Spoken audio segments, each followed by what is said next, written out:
ಯಾವುದೇ ಪಾಪವು ದೇವರ ಕರುಣೆಗೆ ಮೀರಿಲ್ಲ. ನೀನ್ ಯಾವ್ದಾದ್ರೂ ಪಾಪ ಮಾಡಿದ್ರೆ ಅದನ್ನ ತಕ್ಷಣವೇ ತೊಡೆದು ಹಾಕ್ಬೇಕೆಂದು ಬಯಸಿದ್ರೆ ನಿಮ್ಗೆ ಜ್ಞಾನ ಬೇಕಾಗ್ತದೆ. ದೇವರು ನಮ್ಮನ್ನು ಕುರಿಗಳೊಂದಿಗೆ ಹೋಲಿಕೆ ಮಾಡಿದ್ದಾರೆ ಅಲ್ಲವೇ? ಈ ಕುರಿಗೊಂಡ್ಸ್ ಒಬ್ಸರ್ವರ್ಡ್ ಅದನ್ನು ಕಾಪಾಳನು ಹಸಿರು ಮೇವು ಇರುವ ಸ್ಥಳಕ್ಕೆ ಕರೆಕೊಂಡು ಹೋಗುತ್ತಾನಲ್ವೇ? ಅದಕ್ಕೆ ಯಾವ್ದಾದ್ರೂ ಕೆಸರು ಅಥವಾ ಕೊಳ ಅಥವಾ ಎಂಥ ಪಾಡು ಇದ್ರೂ ಕೂಡ ಅದಲ್ಲೇ ನೆಮ್ಮದಿಯಿಂದ ಇರ್ಲಾರ್ದು. ಅದಲ್ಲಿಂದ ಹೊರ ಹಾಕ್ಬೇಕು ಅಂದ್ರ ಆಮೇಲೆ ಅದು ಒಂದು ಗೋಡೆ ಹತ್ರ ಹೋಗಿ ಚೆನ್ನಾಗಿ ಒರೆಸಿ ಕಚ್ಚಿ ಅದು ಹೋಗುವವರೆಗೆ ಪ್ರಯತ್ನಿಸುತ್ತಂತೆ. ನಂತರ ಕೊಟ್ಟೆ ಹತ್ರ ಕಾಪಾಳನು ಸಂಜೆ ಹಸಿರು ಮೇವು ಬಯಲು ಎಲ್ಲವನ್ನು ತೆಗೆದುಕೊಂಡು ನೀರು ಮೇವು ಎಲ್ಲವನ್ನು ಕೊಟ್ಟೆ ಹತ್ರ ಕುಳಿತುಕೊಳ್ತಾನೆ, ಒಂದ್ ದೊಡ್ಡ ಕಂಬ ಮತ್ತು ದಂಡ ಹಿಡಿದು.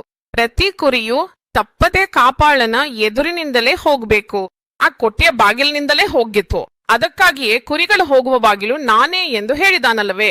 ಕುರಿ ಮುಂದೆ ಹೋಗ್ತಿದ್ದಿದ್ರೆ ಕಾಪಾಳನು ಪ್ರೀತಿಯಿಂದ ಅದರ ಮೇಲೆ ಅಂಟಿಕೊಂಡಿರೋ ಮಾಲಿನ್ಯ, ಆ ಗೊಬ್ಬರ, ಆ ಕಸವನ್ನು ಹೀಗೆ ತೊಳೆದು ತೆಗೆದು ಹಾಕಿ ಸ್ವಚ್ಛಗೊಳಿಸ್ತಾನಂತೆ. ಪ್ರತಿಯೊಂದನ್ನು. ಅಂದ್ರೆ ನಮ್ಮೊಳಗೆ ಯಾವುದೇ ಪಾಪವಿಲ್ಲ, ನಾವು ಯಾವ ಪಾಪವನ್ನು ಮಾಡಲ್ಲ. ಯೇಸು ಬೀಜ ನಮ್ಮೊಳಗಿರುವುದರಿಂದ ಪಾಪ ಮಾಡಲು ಧೈರ್ಯ ಪಡಲ್ಲ. ಆದ್ರೆ ದೇವರಿಗೆ ಇಷ್ಟವಿಲ್ಲದ ಕಷ್ಟಕರವಾದ ಯಾವ ದಾರಿಯಾದ್ರೂ ಇದ್ರೆ ಖಂಡಿತವಾಗಿಯೂ ಪ್ರಭುವಿನ ಪಾದಗಳ ಬಳಿ ಪ್ರಾರ್ಥಿಸಿ ಬಿಡುಗಡೆ ಪಡಿಬೇಕು.